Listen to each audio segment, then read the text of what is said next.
Welcome to Csec Biology TCP. I am Mr. Wilson, and I'll be doing an overview of the May-June 2014 CXC multiple choice exam, and that's of course for biology. Now I'll be going through the questions and you can follow. You can also choose to subscribe, like, and share. I'll cover more on that as soon as we get into the lesson, but let us just hop right into the first question. So the first question wants us to look at a plant which has reduced leaves with no chlorophyll, lacks a proper root system, and flowers abundantly is most likely to be found in a habitat where water is scarce. No. Growing in an area where there is few insects. No. Living parasitically on another plant. Now if we look at this question, it's very important to note that the plant is pretty much doing well, despite it has none of the things that should have allowed it to do well. As such, we think the plant is a parasitic plant. Moving on to question number 2. This is very interesting. Item 2 refers to the following food chain, which shows the feeding relationship in a freshwater habitat. Here we have microscopic algae, mosquito larvae, small fish, large fish. Now the organisms to which the least amount of energy is available is, now as we move from left to right on the food chain, the energy being available decreases by about 10%.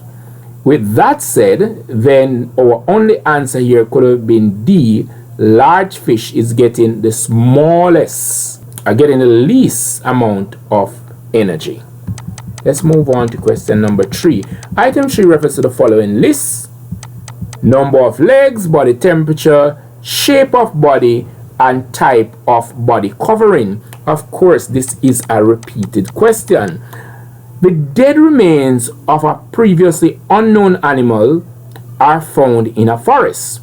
Which of the features listed above could be used to classify the animal? So we're going to be using 1, 3, and 4. The body temperature would not be ideal here because the animal is dead, so the temperature that the animal will have will not be that temperature of a living organism. So that definitely could not be used to say that this is whatever organism by using the temperature, but all the others would have been favorable to use in classifying the organism. 4. Which of the following type of bacteria is important in returning nitrogen gas to the atmosphere? That's going to be our denitrifying bacteria. A mature plant cell is different from a mature animal cell because the plant cell has a large permanent vacuole. Now both plant and animal cell would have mitochondria, they would both have cell membrane and nucleus, of course, suspended in a cytoplasm. So the only thing that is out here is going to be C for our answer for 5. In a comparison between osmosis and diffusion, which of the following statement is not true? Pay attention to the not that is underlined. So what's not true here? Osmosis occurs in only living cell. Well, that's true. Diffusion does not always require a partially permeable membrane. That's true. With both process, molecules move from high concentration to an area of low concentration. So our answer here is going to be B. I will move on down to question number 7. Which of the following organelles is the site of aerobic respiration? This is going to be easy. The mitochondria is the site of aerobic respiration, while the cytoplasm is the site of anaerobic respiration. The nucleus would have been the control area of a cell, while the chloroplast is a place where photosynthesis would have taken place. So D is our answer for 7. For 8, item 8 refers to the following diagram, which represents the metabolic process carried out in plant. And of course, this diagram has been repeated on several exam papers. So we're looking at chlorophyll in the chloroplast. The plant cell, oxygen being given off, food being given off, it's taken in light carbon dioxide and water, and that is typical for photosynthesis. Now the food that is produced is definitely starch. For this case, starch, not amino acid, that's associated with protein, not fat. So it's going to be starch for our answer here. 9, which of the following is not an autotroph? Now autotrophs are organisms which makes their own food. Now a fern is definitely autotrophic. Algae, there's the blue-green algae and all of that, so they make their own food. Moss, of course, they are autotrophic, but fungi, they would be feeding from their hyphae. So they are like standing on their food and eating through their feet. Really, they don't have feet, we'll call it hyphae, but that's how the fungi would feed. So it's a heterotrophic organism. So here A is the answer for question number 9. Let's look at question number 10.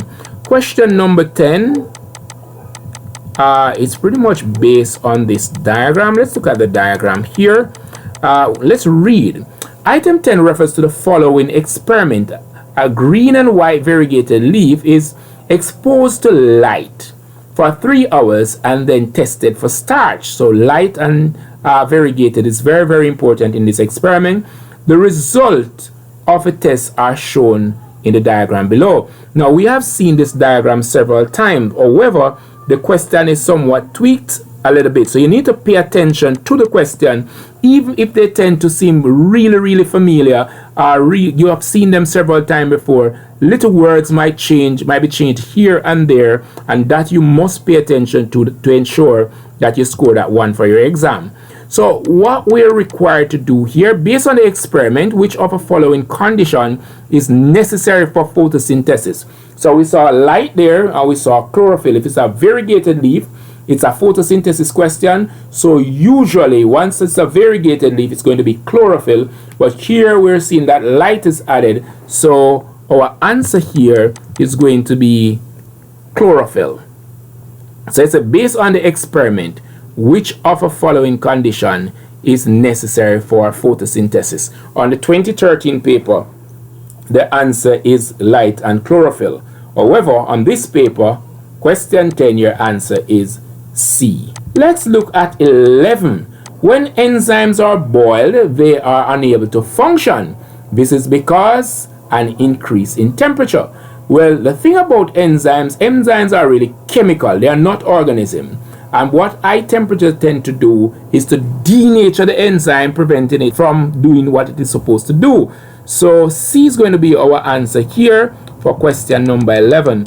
We move on to question number 12. Which of the following occurs as a result of a deficiency of nitrogen in plants? Now, some person might just hop onto A, which says yellowing of the older leaves of the plant. Of course, you can find that exact wording in your textbook. But yellowing is similar to chlorotic plant. And if it's a chlorotic plant and we have a deficiency in the nitrogen, then we are going to have stunted growth. And if we have stunted growth and chlorotic leaf, then naturally we are going to be having reduced yield. So of course, B is going to be our answer for question number 12. And we move on to question number 13. I do hope that you are following. Exam is just around the corner. Which of the following is a function of hydrochloric acid in the stomach? No, it's bile that emulsify fat. Break down starch? No, that would be amylase. Hydrolysis of complex sugar? Oh no. The importance of hydrochloric acid here is providing a medium for pepsin and renin to operate. Here we only have pepsin, so D is going to be your answer.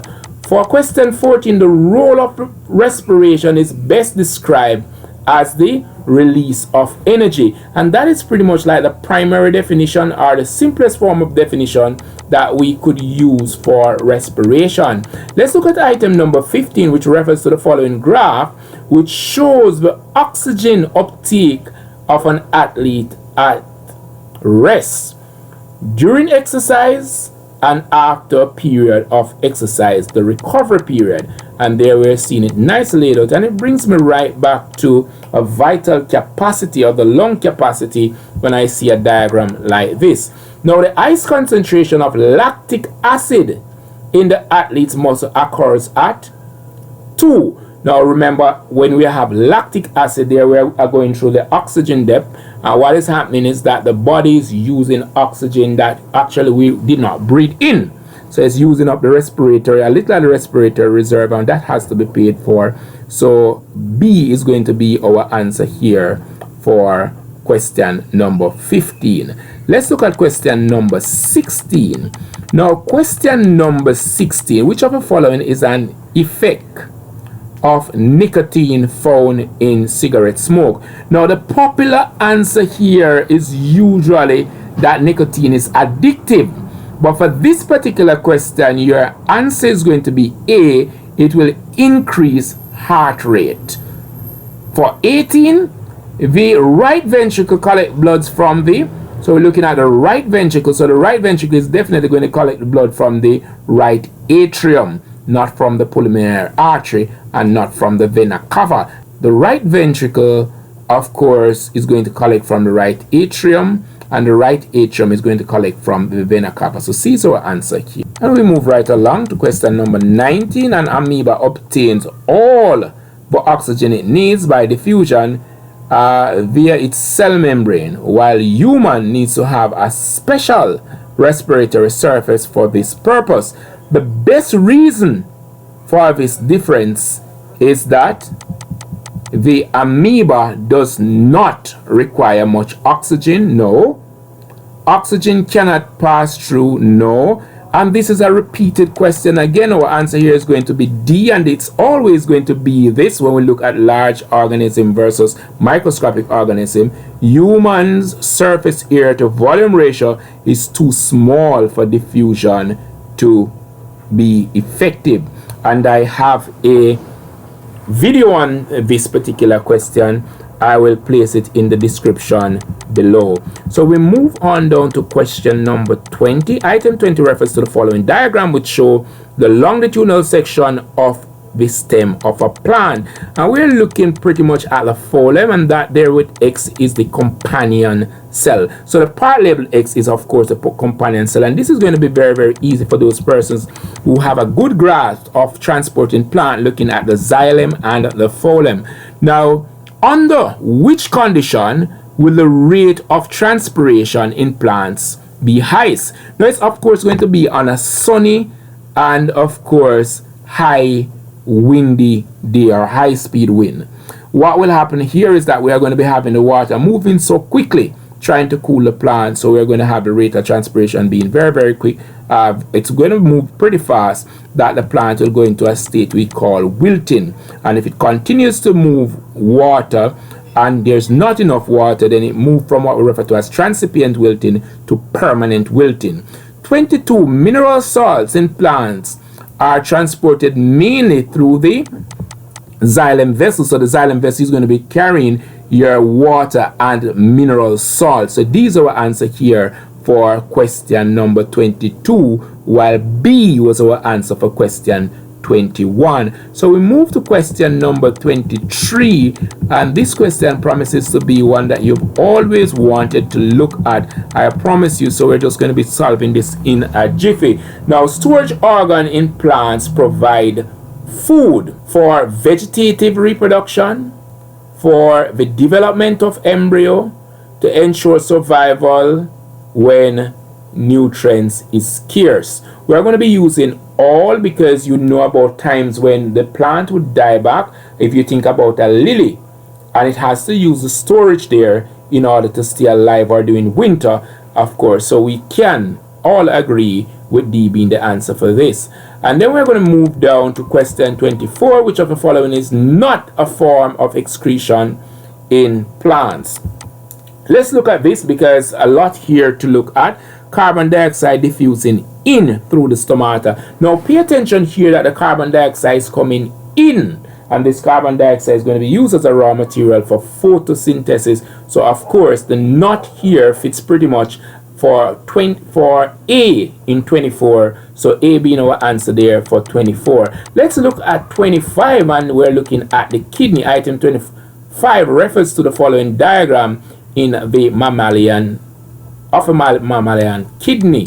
So we're looking at the various parts of the kidney, the cortex, the medulla, the pelvis, all that we're looking at there. Into which structure the urine empties, and that's going to be in 3, which is of course the pelvis.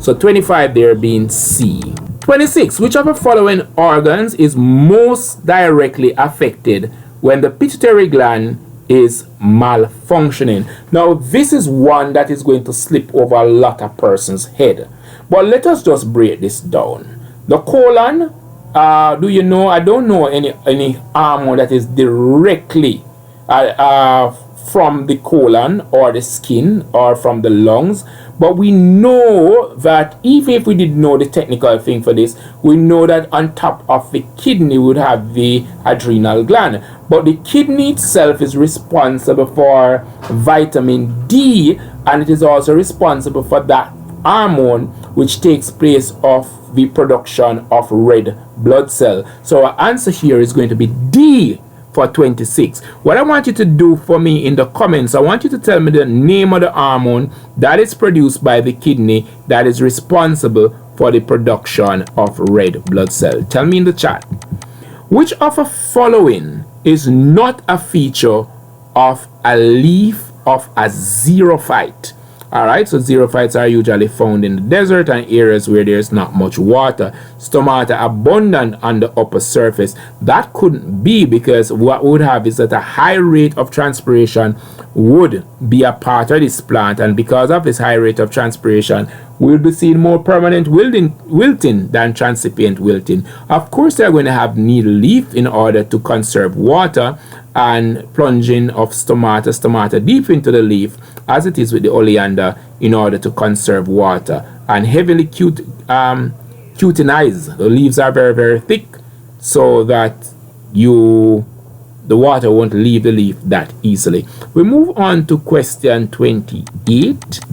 28. The main function of cartilage at the end of bones is to reduce friction, and this is straightforward. This is from your textbook, and the questions are usually in this order.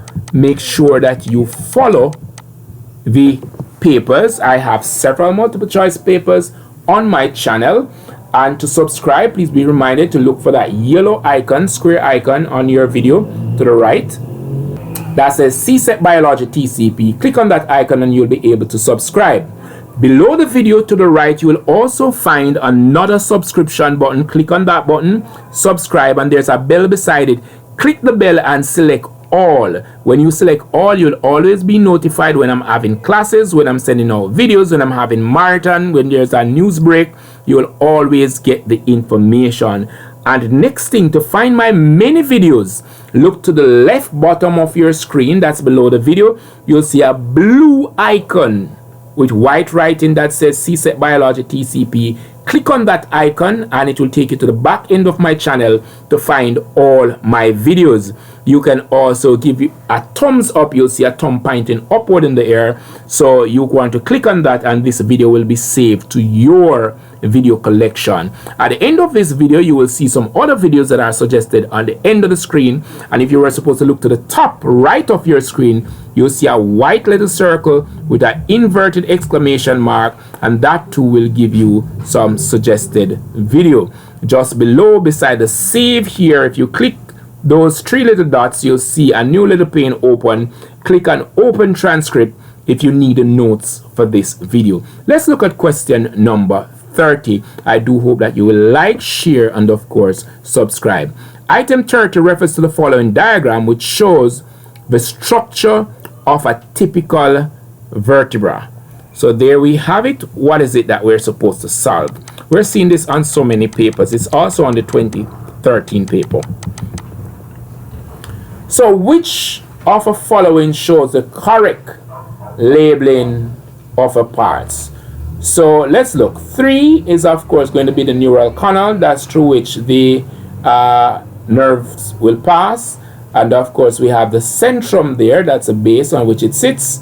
And of course for 2 we are going to have the transverse process, and that takes us pretty much to the end of this presentation for the 2014. Now question 31 to 60 you can find on my channel. Just check the description and you will find a link to find question 31 to question number 60.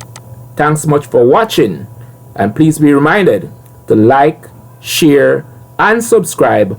Also join us on a Wednesday, Friday and Sunday at 5:05 p.m. for live classes on YouTube. That's Mr. Wilson Live, and I'm on YouTube. Thanks much for watching.